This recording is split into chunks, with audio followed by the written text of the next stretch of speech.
नमस्ते दोस्तों, स्वागत है आज की कहानी में। आज की कहानी का शीर्षक है जोरू का गुलाम। तो दोस्तों, कहानी शुरू करने से पहले फिर से एक गुजारिश है आपसे कि यदि आपने हमारे चैनल को अभी तक सब्सक्राइब नहीं किया है तो कृपया जल्दी जल्दी हमारे चैनल को सब्सक्राइब कर लीजिए। तो चलिए कहानी शुरू करते हैं। भैया का फ़ोन आया। दीपाली, पापा की तबीयत बहुत ख़राब है, डॉक्टर ने जवाब दे दिया है, तू जल्दी से आ जा। आनन फानन में तत्काल में रिजर्वेशन करवा कर मायके पहुंची। ऑटो से उतरकर जैसे ही घर में गई, भाभी ने कहा, दीदी आप पहले पापा जी को पानी पिलाओ। कल रात से उन्होंने एक घूंट पानी नहीं पिया है। एक ही बात संकेतों में बोल रहे थे कि दीपाली आ रही है, उसी के हाथ से पानी पीऊँगा। भाभी ने गंगा जल मिलाकर कटोरी में थोड़ा सा पानी लाकर दिया।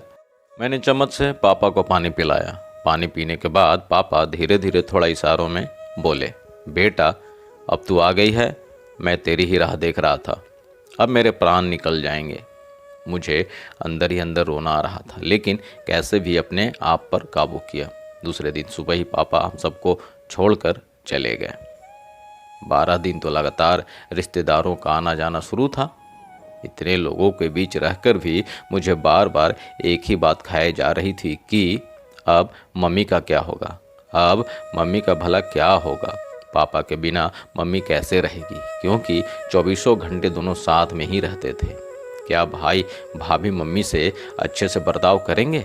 सब ईश्वर भरोसे छोड़कर मन को तसल्ली दे देती थी कि जो होगा सब अच्छा ही होगा। वैसे भी अपना समाज अभी उतना उदारवादी नहीं हुआ है कि एक माँ बेटी के यहाँ आकर रहे। मम्मी खुद भी इस बात के लिए राजी कभी नहीं होती। बेटा बहू चाहे जैसे भी रखे रहेगी तो अपने खुद के ही घर में। वापसी के पहले दिन मम्मी ने भैया से कहा, पापा की संपत्ति में से उनके निशानी के तौर पर दीपाली को कुछ दे दे। वैसे भी आजकल दीपाली की स्थिति कुछ अच्छी नहीं चल रही है। तेरे पापा ने भी कहा था कि हम दीपाली की कुछ मदद कर देंगे, लेकिन वे कुछ कर पाते इससे पहले ही। मैंने विरोध स्वर में कहा, मम्मी मुझे कुछ नहीं चाहिए, पापा ने मुझे बहुत कुछ दिया है, मुझे पढ़ाया लिखाया, अच्छे घर में एवं बहुत धूमधाम से शादी की, और सबसे बड़ी बात बहुत अच्छे संस्कार दिए। हाँ दीपाली ठीक कह रही है, इसकी शादी में पापा ने दिल खोलकर पैसा खर्च किया था।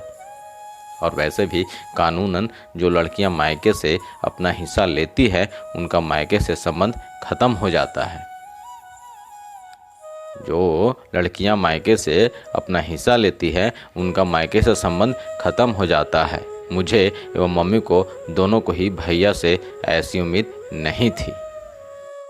मैंने मम्मी की ओर देखकर इशारों में कहा, यह सब भाभी का ही सिखाया हुआ है मम्मी। जोरू के गुलाम जो ठहरे, क्योंकि मेरे भैया तो पहले ऐसे न थे, वे तो मुझ पर जान लुटाते थे, जान। इतने में ही भाभी जो इतनी देर से चुपचाप सब सुन रही थी अचानक बोल उठी। इतने में ही भाभी जो इतनी देर से चुपचाप सब सुन रही थी अचानक बोल उठी, आपकी बात 16 आने सही है जी। जो लड़कियां मायके की संपत्ति में से अपना हिस्सा लेती है ना, उनका मायके से संबंध खत्म हो जाता है, बिल्कुल हमेशा के लिए। भाभी से ऐसा सुनकर मैं और मम्मी फिर से एक दूसरे को देखने लगे। फिर से एक दूसरे को हम देखने लगे कि देखा ये सब इसी का सिखाया हुआ था। लेकिन इसके बाद भाभी ने जो कुछ बोला वो हमने सपने में भी नहीं सोचा था। तो दोस्तों, कहानी में आगे बढ़ने से पहले फिर से गुजारिश है कि यदि आपने हमारे चैनल को अभी तक सब्सक्राइब नहीं किया है तो कृपया जल्दी जल्दी चैनल को सब्सक्राइब कर लीजिए। और यह कहानी आपको अच्छी लग रही है तो कृपया कमेंट बॉक्स में अपनी राय दीजिए और वीडियो को लाइक और शेयर भी ज़रूर कीजिए। चलिए कहानी में आगे बढ़ते हैं। भाभी बोली, आपने कहा कि दीदी की शादी में पापा ने बहुत पैसा लगाया था, तो क्या हमारी शादी में पैसा नहीं लगा? क्या हमारी शादी में पापा ने किसी तरह की कोई कंजूसी की थी? नहीं ना। मम्मी जी ने एक बार मुझे बताया था कि जितना सोना उन्होंने दीदी को दिया था ना, जितना सोना उन्होंने दीदी को दिया था उतना ही सोना उन्होंने मुझे भी दिया था। रही बात अन्य सामानों की, तो अपनी गृहस्थी बसाने के लिए उन्होंने हमारे ऊपर दीदी से कुछ ज़्यादा ही खर्चा किया है। मतलब यह कि पापा जी ने बेटा और बेटी दोनों पर बराबर खर्चा किया। तो फिर आप कैसे ऐसे कह सकते हैं कि अब दीदी का संपत्ति पर कोई अधिकार नहीं है? तो आप बताइए कि आप ऐसा कैसे कर सकते हैं कि अब दीदी का संपत्ति पर कोई अधिकार ही नहीं है? आज पापा जी इतनी जायदाद छोड़कर गए हैं और दीदी की हालत फिलहाल कमज़ोर है, तो ऐसे में हमें उन्हें कुछ देना ही चाहिए। क्या आपको याद है कि आपने पापा जी की अंगूठियां और चैन आदि लॉकर में रखते वक्त क्या कहा था? कुछ याद भी है आपको कि सारा चीज़ भूल गए? यही कहा था ना कि ये मेरे पापा की निशानी है, इन्हें किसी भी स्थिति में और मैं कभी भी नहीं बेचूंगा। हाँ कहा था। तो फिर क्या हुआ? तो फिर क्या आपने कभी सोचा कि आपके पास जो पापा जी की निशानी के रूप में उनके द्वारा बनाया हुआ इतना बड़ा मकान है, उन्हीं के मेहनत से आज अपनी कपड़ों की दुकान पूरे शहर में नंबर 1 पर है, समझे? बैंक में इतना बैलेंस है, दीदी भी पापा जी की बेटी है, लेकिन दीदी के पास पापा जी की निशानी के रूप में क्या है? दीदी के पास पापा जी के निशानी के रूप में आज क्या है, बताइए ना।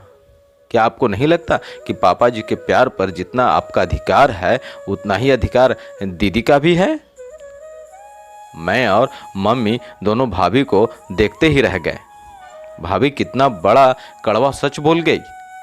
यह सब बातें जानता तो हर कोई है, लेकिन कोई भी भाई भाभी जानते समझते हुए भी इस बात की ओर से अपनी आंखें जानबूझकर बंद कर लेते हैं। हम ही क्यों, भैया को भी भाभी से ऐसी उम्मीद बिल्कुल नहीं थी। ये उनके चेहरे से साफ साफ दिखाई दे रहा था। भैया ने भाभी से कहा, शिल्पा आज तुमने मेरी आंखें खोल दी। मैंने तो सामान्यतः समाज से जो कुछ भी सुनता रहा हूँ वही दोहरा दिया। मैंने इस बारे में इस दृष्टिकोण से कभी सोचा ही नहीं। सच में मेरे पास तो पापा के निशानी के रूप में मकान और दुकान सब कुछ है, लेकिन दीपाली के पास तो कुछ भी नहीं है। इसलिए मैं इसको पापा की अंगूठियाँ और चैन दे देता हूँ। मैं सोचने लगी कि क्यों हम सब लोग भाई के किसी भी गलत बयान के लिए या गलत निर्णय के लिए भाभी को ही दोषी मानते हैं। भाई को जोरू का गुलाम कहते हैं। हर वक्त भाभी ही कसूरवार नहीं होती, भाई भी कसूरवार हो सकता है। तो दोस्तों, मित्रों, यह कहानी आपको कैसी लगी कमेंट बॉक्स में अपनी राय जरूर दीजिएगा।